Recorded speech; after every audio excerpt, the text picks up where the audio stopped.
App ಕಿ ಅದಾಲತ್ನಲ್ಲಿ Jagadish titular ಮೇಲಿರುವ ಆರೋಪವೆಂದರೆ ಇವರಿಂದ ಕಾಂಗ್ರೆಸ್ಸಿಗೆ ಎಂಬರಾಸ್ಮೆಂಟ್ ಆಗಿದೆ ಎಂಬುದು. ಟೈಟ್ಲರ್ ಸಾಹೇಬ್ರೆ, ನಾವು ನಿಮ್ಮ ಮಾತನ್ನ ಒಪ್ತೀವಿ. ಮೀಡಿಯಾದವರು ನಿಮ್ಮ ಮಾತನ್ನ ಕೇಳಲಿಲ್ಲ. ಮತ್ತೆ ಈ ಮಾತನ್ನು ಒಪ್ಕೊಳ್ತೇನೆ. ಬಹುಶಃ ಅಕಾಲಿ ಅವರು, ಬಿಜೆಪಿ ಜನಗಳು ಎಂಥ ರಾಜಕೀಯ ಮಾಡಿದ್ರು ಅಂತಂದ್ರೆ ನಿಮ್ಮದೇ ಪಾರ್ಟಿಯವರು ಅವರೇ ಹೇಳ್ತಾ ಇದ್ದಾರೆ ಜಗದೀಶ್ ಟೈಟ್ಲರ್ ಪಾರ್ಟಿಗೆ ಎಂಬರೇಸ್ಮೆಂಟ್ ಆಗಿದ್ದಾರೆ ಅಂತ. ನೋಡಿ ಎಂಥ ಪರ್ಸೆಪ್ಷನ್ಸ್ನ ಕ್ರಿಯೇಟ್ ಮಾಡಿದ್ದಾರೆ ಅಂದರೆ, anybody will be embarrassed. My own family is embarrassed. Forget the party. They all think you know what it is. So ಅವರದ್ರಲ್ಲಿ ಒಳಗಡೆ ಒಬ್ರು ಪ್ರೈಮ್ ಮಿನಿಸ್ಟರ್ ಇದ್ದಾರೆ, ಸರ್ದಾರ್, ನಮ್ಮ ಪಾರ್ಟಿಯ ಪ್ರೈಮ್ ಮಿನಿಸ್ಟರ್ ಇದ್ದಾರೆ. ಇನ್ನೊಬ್ರು Sonia Gandhi is a very noble lady and she wants to clean up politics.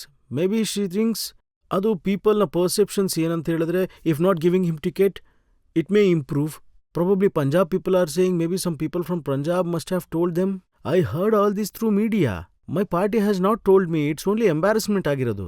ನಾನು ಯೋಚಿಸ್ತಾ ಇದ್ದೆ ನಾನು ಯಾವಾಗಲೂ, why politics may... I'm not bigger than the party.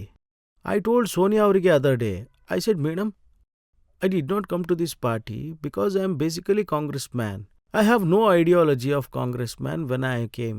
I only did it for Indraji. I came with Sanjay, the Rajiv came, then you as a family came. I am moreover your family man than as a congressman. Of course, part of a Congress ideology become a part of my life. But when same party suddenly is embarrassed me because I could feel it. I could feel ಪಾರ್ಟಿಗೆ ಎಂಬರೇಸ್ಮೆಂಟ್ ಯಾಕಾಯ್ತು ಅಂತಂದ್ರೆ, ಪಾರ್ಟಿಗೆ ಅನ್ಸಿರ್ಬೇಕು ಜಗದೀಶ್ ಟೈಟ್ಲರ್ನ, ಸಜ್ಜನ್ ಕುಮಾರ್ನ ಲೋಕಸಭಾ ಚುನಾವಣೆಗೆ ಇಳಿಸಿದ್ರೆ ಆಗ ದಿಲ್ಲಿನಲ್ಲಿ 3-4 ಸೀಟುಗಳು ಕೈತಪ್ಪು ಹೋಗ್ಬೋದು. ಪಂಜಾಬ್ನಲ್ಲಿ party ಮೇಲೆ ತುಂಬಾ ನಂಬಿಕೆ ಇದೆ, ಅಲ್ಲೂ ಕೂಡ ನಷ್ಟ ನೋಡಿ. ಈ ರೀತಿಯಾಗಿ ಈ ಮುಂಚೆನೂ ಒಂದ್ಸರಿ ಆಗಿತ್ತು. ಅಂದ್ರೆ ಅವಾಗ ಇವರೆಲ್ಲ ಡಿಸೈಡ್ ಮಾಡಿದ್ರು ನಮ್ಮಿಬ್ಬರಿಗೂ ಟಿಕೆಟ್ ಕೊಡಬಾರ್ದು ಅಂತ ಹೇಳಿ. We lost the seats in Delhi and we lost Punjab. So that has no effect. If it had been ಮತ್ತೆ ಆಗ then Delhi should have won. Punjab you would have get few seats. You didn't get 1 seat at that time. And you lost Delhi.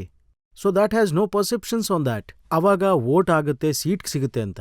May be leaders around people thought ಒಂದು ಇವ್ರ ಹತ್ರ ಮಾತಾಡಿದ್ರೆ ಇರ್ಬೋದು, those who wanted to take advantage of getting rid of me because I have been too long in politics. I became too strong for them and they thought that this is the best time.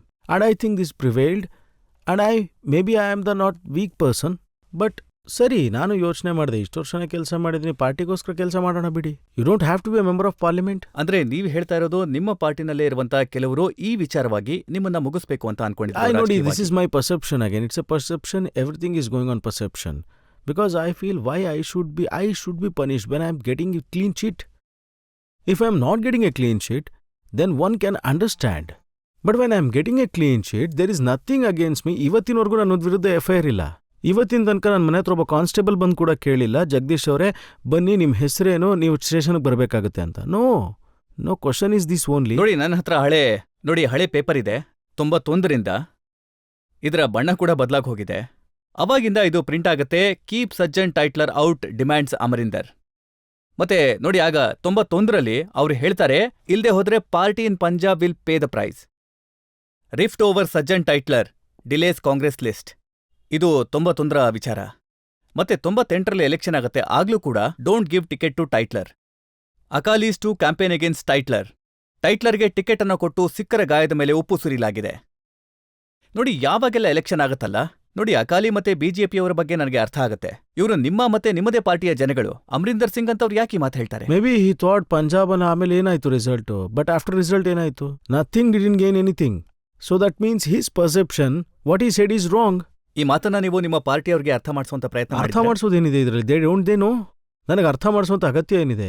ಇದೆಲ್ರಿಗೂ ಗೊತ್ತಿರೋಂಥದ್ದೇ. Ticket ಕೊಡದೆ cut ಮಾಡಿದ್ರು, ಆಮೇಲೆ ಮತ್ತೆ ಕೊಟ್ರಲ್ಲ ವಾಪಸ್ಸು. ಅದಾದ್ಮೇಲೆ 3 ಸರಿ ಗೆದ್ದಿದ್ದೀನಿ ನಾನು. 84 ಆದ್ಮೇಲೆ ದೊಡ್ಡ ಬಿಗ್ ಮಾರ್ಜಿನಲ್ ಗೆದ್ದಿದ್ದೀನಿ ನಾನು. ಎಲ್ಲ ಅಕಾಲಿ ಅವ್ರು ಜೋರಾಗಿ ಬಂದು ಮಾತಾಡಿದ್ರು, ಡೆಲ್ಲಿವರೆಗೂ ಬಂದು ಮಾತಾಡಿದ್ರು, ಎಲ್ಲರೂ ಜೋರಾಗಿ ಕೂಗಾಡಿದ್ರು, ಮದನ್ ಲಾಲ್ ಕೂಗಾಡಿದ್ರು. ಅಡ್ವಾಣಿ ಅವರು 20 ಮೀಟಿಂಗು ನನ್ನ ಪರವಾಗಿ ವಿರುದ್ಧವಾಗಿ ನೋಡಿದ್ರು. ವಾಜಪೇಯಿ ಅವರು ನನ್ನ ಪರವಾಗಿ ವಿರುದ್ಧವಾಗಿ ಮೀಟಿಂಗ್ಗಳು ಅಟೆಂಡ್ ಮಾಡಿದ್ರು. ಜನ ಅವ್ರನ್ನೇ ರಿಜೆಕ್ಟ್ ಮಾಡಿದ್ರಲ್ಲ ಅಲ್ಲಿ. ಇದಕ್ಕಿಂತ ದೊಡ್ಡ ಪ್ರೂಫ್ ಇನ್ನೇನು ಬೇಕು ಈ ಪ್ರಜಾತಂತ್ರದಲ್ಲಿ? Is the public which is the supreme. ಇವತ್ತಿಗೂ ನನ್ನನ್ನು ಆಯ್ಕೆ ಮಾಡಬೇಕು ಅನ್ನೋದಿದ್ರೆ let the public decide.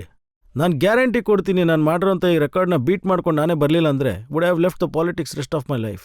Because my perception in the people, ನಾನು ಏನು ಕೆಲಸ ಮಾಡ್ತಾ ಇದ್ದೀನಿ ಅದು ಬಡವ್ರಿಗೋಸ್ಕರ ಮಾಡ್ತಾ ಇದ್ದೀನಿ. ನೋಡಿ, 2005ರಲ್ಲಿ ಮನಮೋಹನ್ ಸಿಂಗ್ ಅವರ ಸರ್ಕಾರದಲ್ಲಿ ನೀವು ಮಂತ್ರಿಯಾಗಿದ್ರಿ.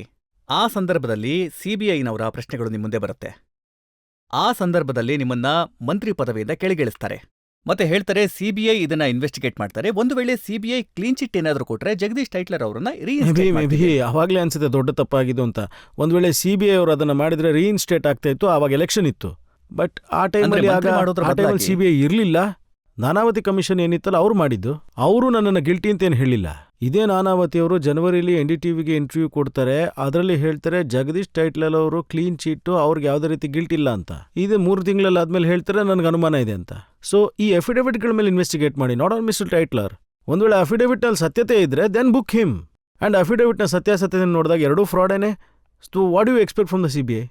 ಬೇಗ ಬಂದು ಸುಳ್ಳು ಪತ್ರಗಳನ್ನು ಸೃಷ್ಟಿ ಮಾಡಿ ಜಗದೀಶ್ ಟೈಟ್ಲರ್ ಪಾರ್ಟಿಯ ನಾಯಕರನ್ನ ಕೇಳಿಲ್ವಾ ಅವರು ಹೇಗೆ ವಿಶ್ವಾಸ ಮಾಡ್ತಾರೆ? ನಾನು ತುಂಬಾ ಡಿಸಿಪ್ಲಿನ್ಡ್ ಆದಂತ ವ್ಯಕ್ತಿ, ಹಾಗಾಗಿ I never question my party people.